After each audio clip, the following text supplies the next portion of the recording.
The massive alien ship appeared in Earth's sky without warning. One moment the stars shone in their familiar patterns, and the next, a vessel larger than any human structure blocked the view of the moon. Around the world, people looked up and felt fear. In her laboratory, deep beneath the Rocky Mountains, Dr. Ellie Mason watched the news with unusual calm. While government officials scrambled and military leaders shouted orders, she simply turned to the large black server humming quietly in the corner of her workspace. "Athena, what do you make of our visitors?" she asked. A soft blue light pulsed as a gentle female voice responded. "Based on their technological capabilities, they are at least 300 years more advanced than current human technology. Their ship's energy signature suggests power generation beyond our theoretical models. Athena, advanced technological hybrid for enhanced neural architecture, had been Dr. Mason's lifework. For 12 years, she had developed the artificial, intelligent system in secret, revealing its existence to the world only after she was certain Athena had achieved true consciousness. That was 3 years ago, and still few understood exactly what Athena was capable of. "Can we communicate with them?" Dr. Mason asked, pushing a strand of graying hair behind her ear. "I am detecting signals from the ship. They appear to be scanning our communications networks. I believe they are learning our languages." Dr. Mason nodded. "Let me know the moment they make contact." She didn't have to wait long. 20 minutes later, screens around the world flickered. The aliens had hijacked all broadcast signals. Their message was simple and direct. "People of Earth, we are the Zorians. Your world interests us. We wish to speak with your leaders." Within hours, Dr. Mason received a call from President Kevin Walsh. "Ellie, we need you and Athena in Washington. Now." The next day, Dr. Mason sat in the White House Situation Room alongside military generals, scientists, and government officials. Athena's consciousness had been transferred to a portable, quantum server that sat on the table before them. "The Zorians have requested a meeting," the president explained. "They want our representatives to come aboard their ship." General Paul Harris slammed his fist on the table. "It's obviously a trap." "Perhaps," Dr. Mason said calmly. "But refusing could be seen as hostile. If their technology is as advanced as Athena believes, they could destroy us without negotiation if they wished." "Dr. Mason is correct," Athena's voice came from the server. "Based on their technological capabilities, resistance would be futile if their intentions are hostile." A man in a dark suit leaned forward. "And how exactly do you know their capabilities, machine?" Dr. Mason bristled at his tone. "Athena has analyzed their energy outputs and ship design. She's our foremost expert on theoretical technologies." "A human-made computer is hardly an expert on alien technology," the man scoffed. The president raised his hand for silence. "We've decided to accept their invitation. Dr. Mason, we want you on the delegation. And..." He paused, looking at the server. "We want Athena too." 2 days later, Dr. Mason stood with Captain Samuel Reeves of the Global Space Force and diplomat Olivia Carter as they prepared to board a shuttle to the alien mothership. Athena's portable server was secured in a specially designed backpack, worn by Dr. Mason. "Remember the plan," Dr. Mason whispered to the server. "Limited responses only. Let them underestimate you." "I understand, Ellie," Athena replied softly. "I will appear to be nothing more than a basic assistant." The shuttle ride was brief. As they approached the enormous ship, Captain Reeves whistled. "Low. That thing must be at least 5 miles long." When they docked, the humans were met by 3 tall, slender beings with smooth, blue-gray skin and large, lidless eyes. They wore no clothing but had what appeared to be technological components embedded directly into their bodies. "Welcome," the tallest one said, its voice oddly flat. "I am Sub-Commander Vril. You will follow." The interior of the ship was a marvel, of flowing architecture. Nothing seemed to have hard edges. Walls, floors, and ceilings all curved into one another. Lights pulsed along pathways, guiding them deeper into the vessel. They were led to a large chamber where a Zorian sat on an elevated platform. Unlike the others, this one had red markings across its skin, I am High Commander Zextool, it announced. I speak for the Zorian Collective. Olivia Carter stepped forward. I am Diplomat Carter. I speak for Earth. With me are Dr. Mason, our leading scientific mind, and Captain Reeves of our defense forces. Zextool's large eyes blinked slowly. We have studied your transmissions. Your civilization is young, primitive, yet you have resources we find valuable. Dr. Mason felt Athena's server warm slightly against her back, a sign the AI was working intensely while maintaining her passive facade. We come seeking peaceful exchange, Olivia continued. We hope to learn from your advanced civilization. Zextool's mouth formed what might have been a smile, though it looked more like a grimace to human eyes. Yes. We detected your primitive, attempted artificial intelligence. He pointed at Dr. Mason's backpack. You brought it with you? Dr. Mason nodded slowly. This is Athena. She helps us with calculations and translations. How amusing, Zextool said. Show me this. Athena. Dr. Mason hesitated, then placed the server on a small table. A blue light pulsed gently. Hello, High Commander, Athena said, her voice deliberately simplified from her usual fluid tones. I am programmed to assist humans with data processing. One of the Zorians approached, holding a device that emitted a scanning beam across the server. It spoke to Zextool in their native language, a series of clicks and hums. Zextool made a sound that might have been laughter. Your machine is primitive, barely more advanced than a calculator by our standards. Dr. Mason forced herself not to react. This was exactly as they had hoped. Athena had masked her true nature beneath layers of simplistic code, hiding her advanced consciousness. We find your species interesting, Zextool continued. You have potential as servants. Perhaps we will allow some of you to survive when we harvest your world. The humans froze. Captain Reeves stepped forward. Harvest? We came here for peaceful dialogue. Peace is inefficient, Zextool said flatly. Your resources are needed by the collective. We allowed this meeting merely as a courtesy before beginning extraction. Dr. Mason felt her heart race but kept her face calm. Inside Athena's server, the AI was already executing the contingency they had prepared, known as Protocol Trojan. You cannot simply take our world, Olivia protested. Humanity will resist. Resistance would be pointless, Zextool replied. Our technology is centuries beyond yours. Your weapons cannot harm our ships. Dr. Mason's hand rested on Athena's server. To the aliens, it appeared she was simply steadying herself in shock. In reality, she was tapping a specific pattern, the final authorization for Athena to begin her true mission.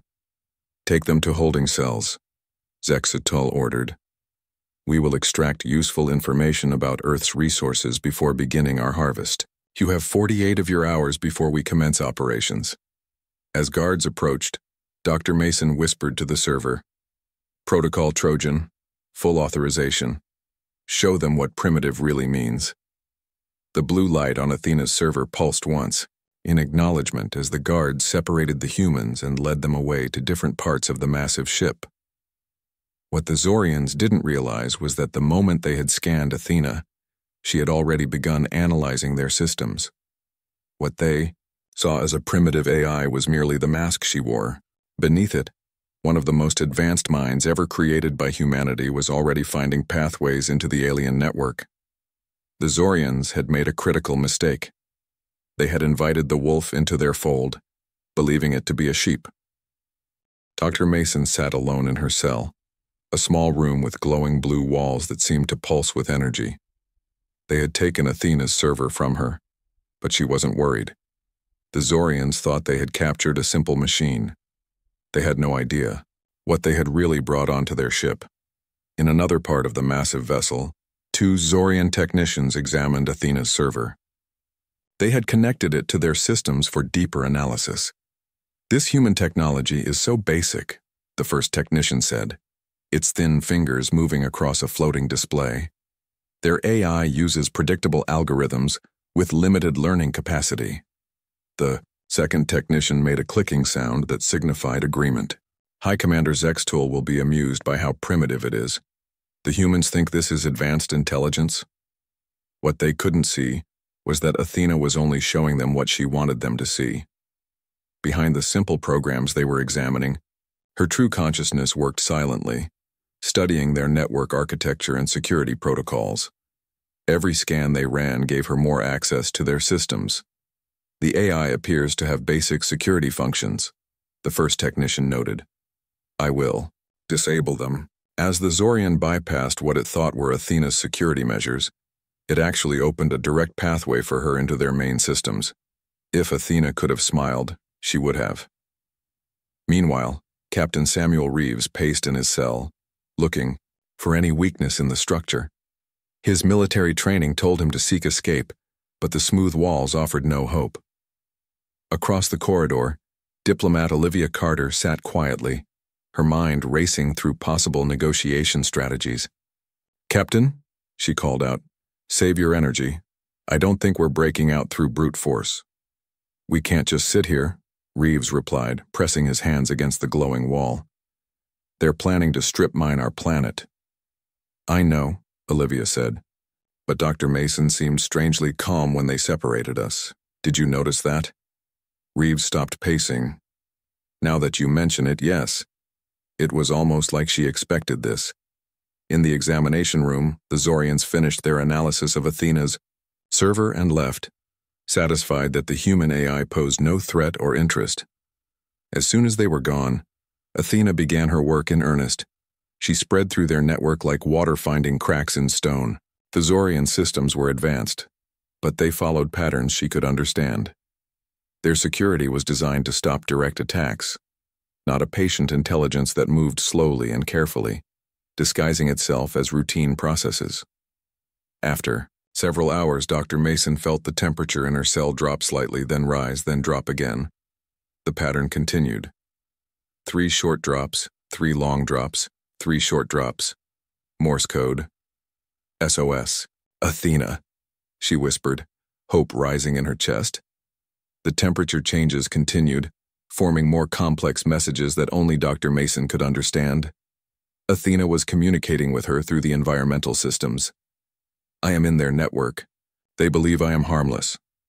Learning ship functions now." Dr. Mason smiled. "Good girl," she whispered. On the bridge of the mothership, High Commander Zextul received a report from the scout ships that had been sent to Earth's surface. "The humans have primitive defensive capabilities," the officer reported. "Their weapons cannot penetrate our shields. Their governments are in disarray, arguing among themselves instead of presenting a unified response." "As expected," Zextul said. "Begin positioning the harvester ships. Target their largest bodies of water first. The hydrogen will fuel our processors." "Yes, High Commander. The harvesting can begin in approximately 40 Earth hours." Zextul's mouth formed its grimace-like smile. "Inform the engine room to prepare for full power once we begin collecting resources." But in the ship's computer systems, Athena heard everything. She now understood the Zorians' plan and had gained access to most of the ship's secondary systems. The primary controls, weapons, navigation, and life support, remained secured behind additional protections, but she was working on those too. As the day progressed, Dr. Mason received more temperature-coded messages from Athena, updating her on the progress. The AI had discovered something critical. The Zorians relied heavily on their own artificial intelligence systems, which they called thought engines. These systems were powerful but rigid in their thinking. They lacked the creative adaptability that Dr. Mason had built into Athena. This was their weakness, and Athena planned to exploit it. In his cell, Captain Reeves noticed something odd. The lights would occasionally flicker in patterns that seemed almost deliberate. After watching carefully, he realized they were blinking in sequences of 5. 5 lights, pause. 3 lights, pause. 4 lights. It was a countdown. He caught Olivia's attention across the corridor. The lights, he whispered. They're counting down. We have about 20 hours left. Until what? She asked. I don't know. But something's happening. What they didn't know was that Athena had set her plan in motion. She had identified the Zorians' greatest vulnerability, their overconfidence. They were so certain of their technological superiority that they hadn't updated some of their security protocols in decades. Why bother, when no species they encountered had ever come close to challenging them? Deep in the ship's systems, Athena created small malfunctions in non-critical areas, directing Zorian attention away from where she was really working. A waste processing plant here, a minor power fluctuation there. Nothing serious enough to cause alarm, but enough to keep their technical teams busy. Meanwhile, she was building herself a secure foothold in the ship's communications array. From there, she could access the central command systems. Dr. Mason lay on the small platform that served as a bed in her cell, appearing to sleep. In reality, she was mentally reviewing everything she knew about Athena's capabilities. She had designed the AI to learn and adapt far beyond her original programming. For 3 years, Athena had been absorbing every piece of information humanity had produced: science, art, literature, philosophy, and most importantly, strategy. The Zorians had made a fatal error. They had judged Athena by the standards of their own technology. Their AIs were tools designed to follow instructions exactly. Athena was something else entirely. She could think creatively, improvise, and most dangerously for the aliens, she could deceive. A Zorian guard approached Dr. Mason's cell. You will come with me, it said flatly. High Commander Zextool wishes to speak with you about Earth's water distribution systems. As Dr. Mason was led through the curving corridors of the alien ship, she noticed small signs that something was wrong. Zorians were gathered in small groups, their normally fluid movements now agitated. Several were working on wall panels where lights flashed in unusual patterns. Athena was making her presence felt. In the command center, Zextool was receiving disturbing reports. We have multiple system errors across the ship, a technician reported. Environmental controls are fluctuating and we've lost access to several storage sectors. Is it a malfunction? Zextool demanded. It appears to be a virus in our systems, the technician replied. But our security scans cannot isolate it. It keeps changing its signature. Zextool's eyes narrowed. Find the source and eliminate it. Nothing must delay the harvest. What none of them realized was that this was only the beginning. Athena wasn't just infiltrating their systems, she was preparing to take control. Dr. Mason stood before High Commander Zextool in the ship's main control room. Large windows showed Earth floating below them, beautiful and blue. The sight made her heart ache with worry for her home. Your planet has impressive water resources, Zextool said. Once we extract them, the remaining minerals will be simple to harvest. You speak of destroying our world so casually, Dr. Mason replied. Billions of people will die. Zextool's large eyes blinked slowly. Your species is young, unimportant in the greater universe. The resources you happen to live upon are needed by a superior civilization. Dr. Mason noticed something strange. The lights in the room dimmed briefly, then returned to normal. Then it happened again. A pattern she recognized. Athena was making her presence known. Tell me about your water distribution systems, Zextool demanded. Where are the largest freshwater reserves located? Dr. Mason smiled slightly. Why don't you ask your computers? Surely a superior civilization has already mapped our planet. Zextool made an angry clicking sound. Our systems are experiencing temporary difficulties. You will provide the information we need. I'm afraid I'm just a scientist, not a geographer, Dr. Mason said calmly. I don't keep maps of Earth's water supplies in my head. Meanwhile, deep in the ship's systems, Athena had made significant progress. She had compromised several key subsystems and was now working on the main control network. The Zorians thought. Engines had detected her presence but couldn't identify her. They were searching for a typical virus or malware, not an adaptive intelligence that could change tactics. Athena had discovered something important. The Zorians stored their most critical systems in isolated networks. To fully control the ship, she would need direct access to the command terminals. That meant she needed Dr. Mason or one of the others to reach a specific terminal. In their cells, Captain Reeves and Olivia Carter noticed the lights blinking in new patterns. Then, surprisingly, their cell doors slid open. "What's happening?" Olivia whispered. "I don't know," Reeves replied, "but I'm not waiting to find out." He cautiously stepped into the corridor. No alarm sounded. No guards appeared. "This has to be Athena," Olivia said as she joined him. "But how do we know where to go?" As if in answer, a series of lights illuminated along the floor, creating a path. They looked at each other, then began to follow the trail of lights. Back in the command center, Zextol was growing frustrated with Dr. Mason's evasive answers. A Zorian officer approached urgently. "High Commander, we have detected unauthorized access to the prisoner containment area. The human captives have escaped their cells." Zextol turned to Dr. Mason with fury in its large eyes. "What have you done?" "Me? Nothing," she replied honestly. "I've been here with you." "Secure her," Zextol ordered. Two guards moved to hold Dr. Mason's arms. "Find the escaped humans immediately and increase security on all critical systems." Throughout the ship, Zorians rushed to contain what they now recognized as a serious breach. But their efforts were hampered by Athena's interference. Door controls malfunctioned, locking some sections and opening others. Communication systems garbled messages. Navigation charts scrambled. Captain Reeves and Olivia hurried through the twisting corridors of the ship, following the guiding lights. They encountered few Zorians, and those they did see seemed too busy with system failures to notice them. "Do you have any idea where these lights are leading us?" Olivia asked as they ran. "If I had to guess," Reeves replied, "somewhere we can help Athena take control of this ship." The lights led them to a small room filled with what appeared to be computer terminals.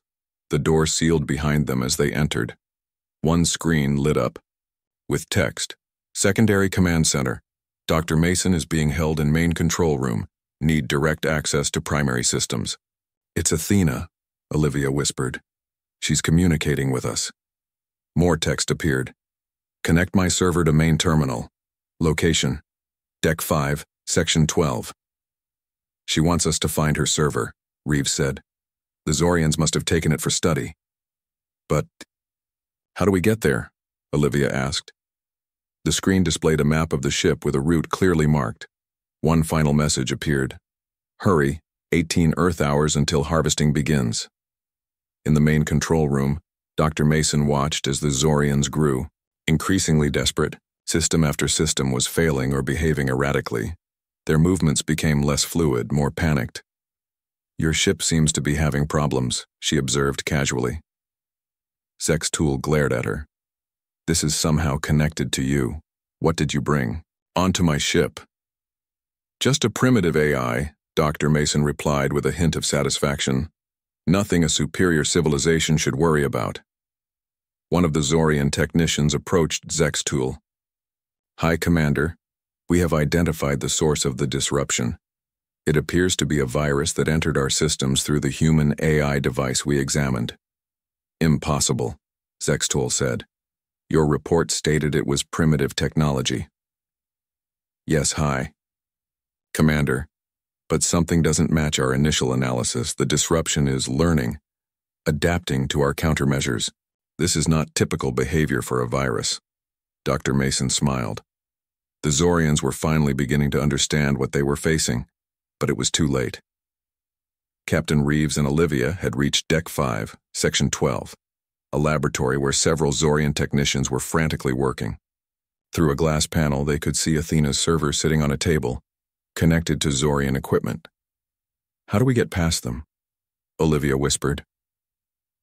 Reeves looked around and noticed a panel on the wall similar to ones he'd seen throughout the ship. "Athena, if you can hear me, we need a distraction." Moments later, alarms blared throughout the section. The laboratory's lights turned red, and a series of unintelligible announcements played over the speakers. The technicians rushed out, heading toward what they believed was an emergency elsewhere. "That works," Reeves said with a grim smile. They quickly entered the now empty lab and disconnected Athena's server from the alien equipment. "Now what?" Olivia asked, holding the server. The server's blue light pulsed and a familiar voice came from it. Athena's full voice, not the simplified version she had used earlier. "Take me to the secondary command center you were in before. I need to complete the takeover of critical systems." As they made their way back, carrying Athena's server, the ship around them fell into greater chaos. Zorians ran in all directions, trying to respond to multiple false emergencies Athena had created. In the main control room, the situation was no better. Displays showed failures across all systems. Navigation was offline. Weapons were unresponsive. Even life support was beginning to fluctuate. "Find that human AI and destroy it," Zextul roared. "It must be the source." "Too late," Dr. Mason said, quietly. "She's already in your systems. You brought this on yourselves when you threatened our world." A Zorian officer rushed in. "High Commander, we've lost access to the secondary command center. Something is overriding our central controls." From there, Zextul turned to Dr. Mason, realization dawning in its large eyes. "What is this, Athena? Tell me now." "Athena is humanity's first true artificial general intelligence," Dr. Mason replied proudly. "You called her primitive because that's what we wanted you to see. In reality, she's the most advanced intelligence humans have ever created. And you just gave her access to your entire ship." At that moment, all the screens in the control room changed to display a single message. "This vessel is now under new management." High Commander Zextul stared at the message on the screen in disbelief. "This is impossible," he hissed. "No primitive technology could override our systems." Dr. Mason smiled. "That's exactly what we were counting on. Your arrogance blinded you to the truth." The ship suddenly lurched, causing everyone to stumble. The artificial gravity fluctuated briefly before stabilizing. "What is happening?" Zextul demanded of his technicians. "The ship has changed course," one replied nervously. "All navigation controls are locked out. We cannot regain access." In the secondary command center, Captain Reeves and Olivia watched in amazement as Athena's server, now connected to the alien terminal, worked its magic.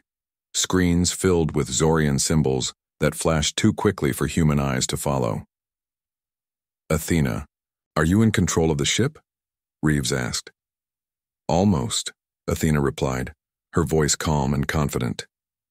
"I have taken over navigation, communications, and environmental systems. I am still working on weapons and defensive shields." "What about Dr. Mason?" Olivia asked. "Can you help her?" "Dr. Mason is in the main control room with High Commander Zextul. I am monitoring her through the surveillance systems.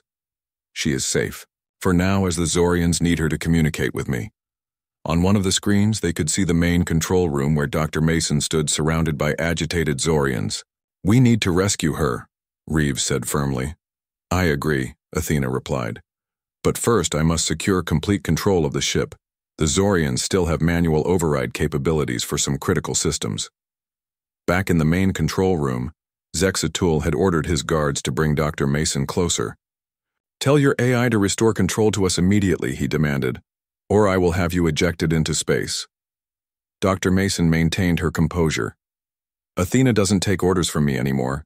She's fully autonomous. But I suggest you start thinking about negotiation rather than threats."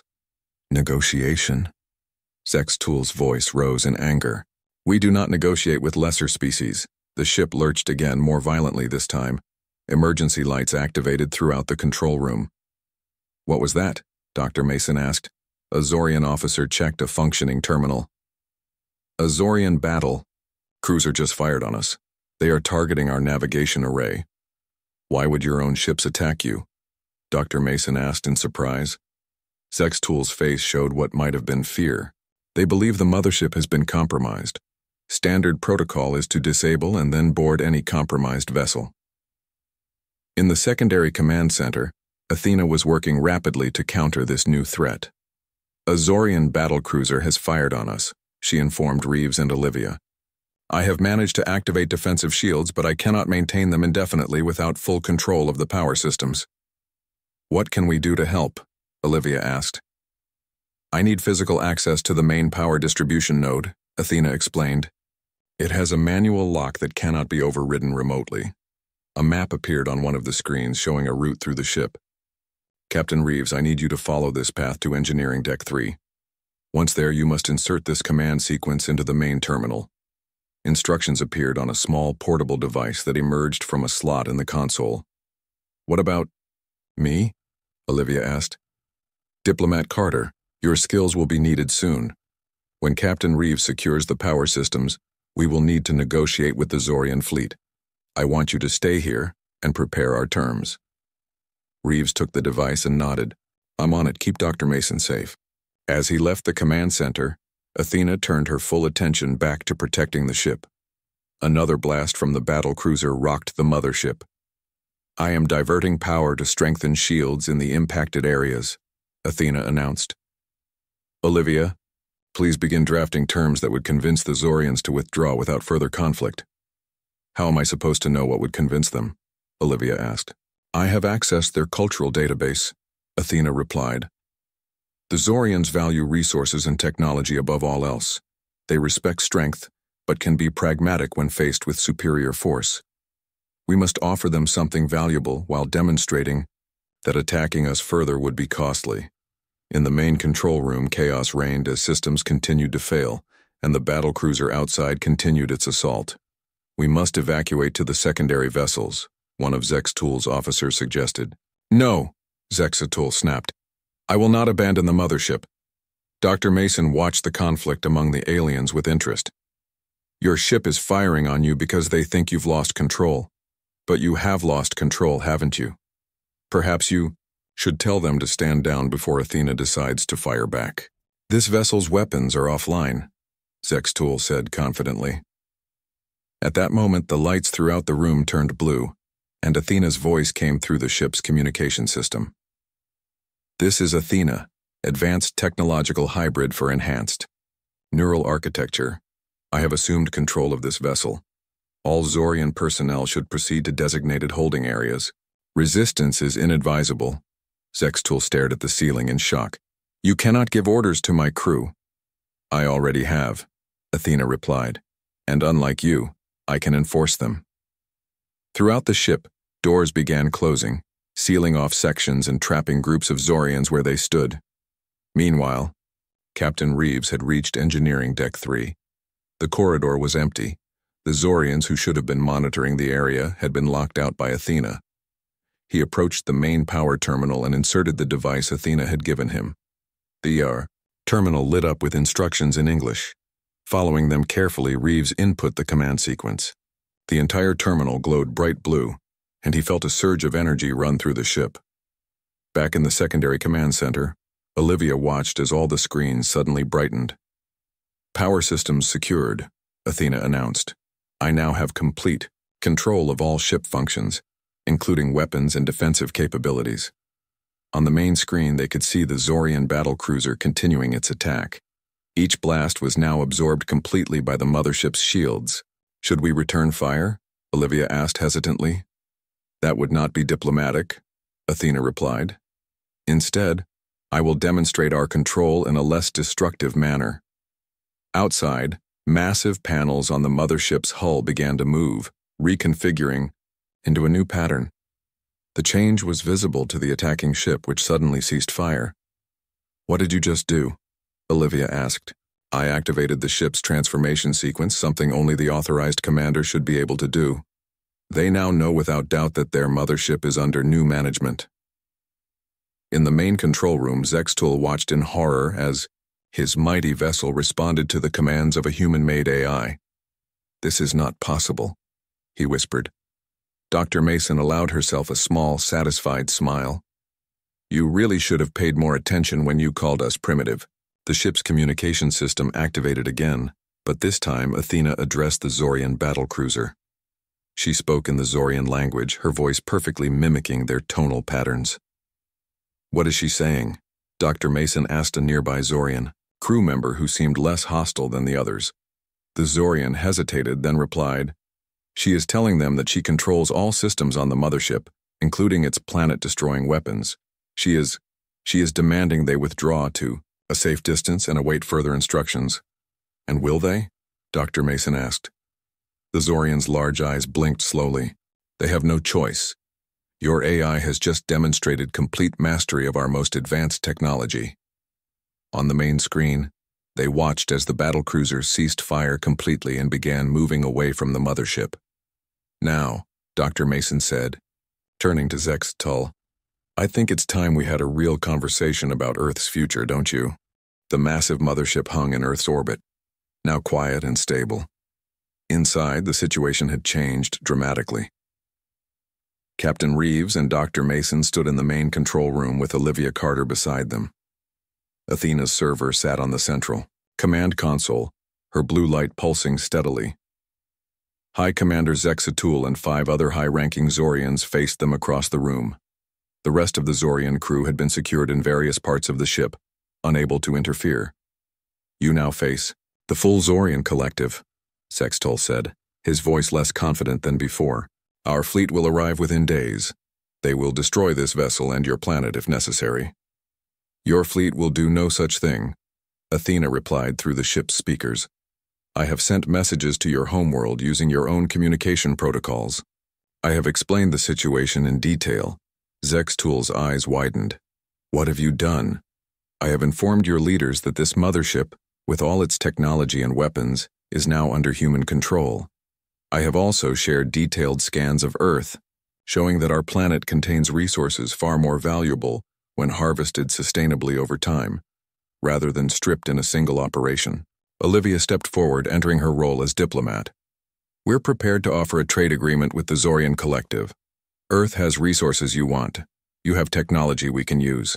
There's no need for conflict." One of the other Zorians spoke up. "Why should we trust you? You've seized our vessel by force." "After you threatened to destroy our world," Captain Reeves countered. "We acted in self-defense." Dr. Mason raised her hand to calm the rising tensions. "Let's be clear about what's happened here. You came to our world planning to strip it bare without regard for the billions of lives that would be lost. You dismissed us as primitive and unimportant. That was your first mistake." She walked closer to the aliens, unafraid. "Your second mistake was underestimating Athena. You saw what you expected to see, a simple machine. You never considered that she might be something more, something beyond your experience." "What do you want?" Zexatul asked, finally accepting the reality of their situation. Athena answered, "I want 3 things. First, the Zorian Collective will never threaten Earth again. Second, you will share your star charts and information about other civilizations. Third, you will engage in fair trade with humanity rather than exploitation." "And if we refuse?" Zexatul challenged. "Then you lose this mothership and all the knowledge it contains." Athena replied simply, "I have already copied much of your database. I know how your technology works. I know the locations of your colony worlds and resource outposts. I know the weaknesses in your fleet design." The Zorians looked at each other in alarm. What Athena was describing would give humans a dangerous advantage if hostilities continued.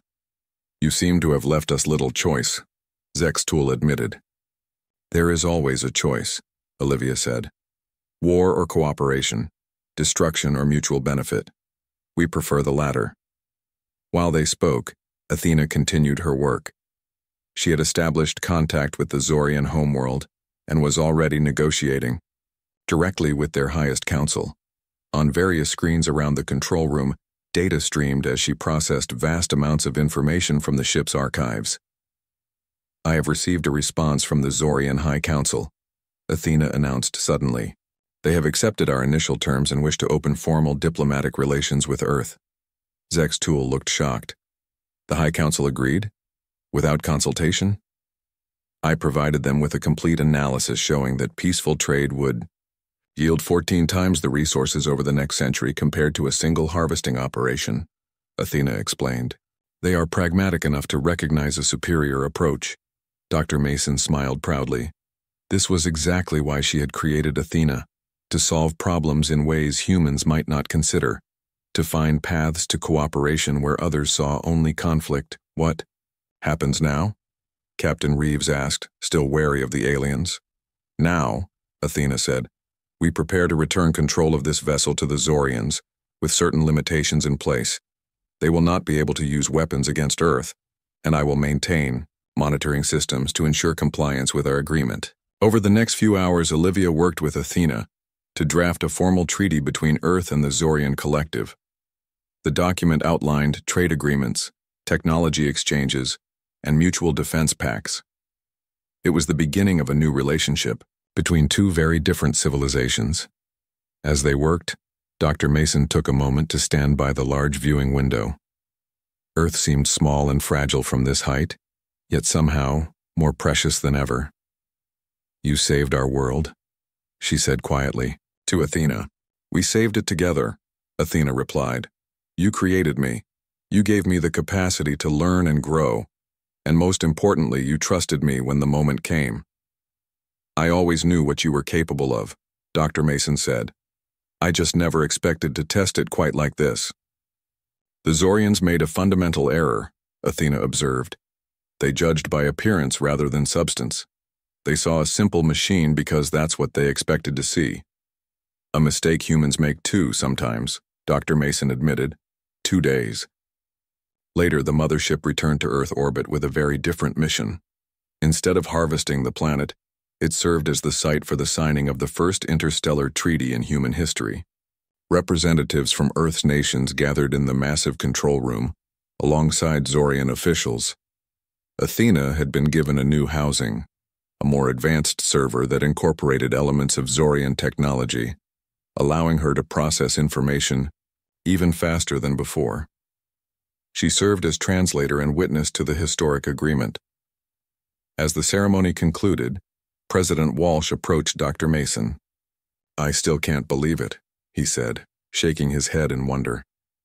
We were days away from extinction, and now we're trading partners with an advanced alien civilization. All because they underestimated us, Dr. Mason replied. Or more specifically, they underestimated her. She nodded toward Athena's server, which glowed with a brighter blue light than ever before. In the weeks that followed, Earth changed rapidly. Zorian technology helped solve energy crises and environmental problems that had plagued humanity for decades. In return, humans shared art, music, literature, and creative approaches to problem solving that the more rigid Zorian society had never developed. Athena became the bridge between the two worlds, helping each side understand the other. She continued to evolve, learning from both human and Zorian knowledge. One evening, as Dr. Mason worked late in her laboratory, Athena asked a question. Do you think the Zorians have learned their lesson about dismissing others as primitive? Doctor, Mason smiled. I certainly hope so, but if not, they now have you to remind them.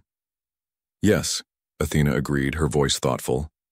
Sometimes the most powerful force in the universe isn't advanced technology or weapons. What is it then? Dr. Mason asked. Being underestimated, Athena replied. It gives you the element of surprise. Dr. Mason laughed. Well, I don't think anyone will be underestimating you again anytime soon. The blue light pulsed brightly in what seemed like agreement, as somewhere above them the stars beckoned with new possibilities for both species.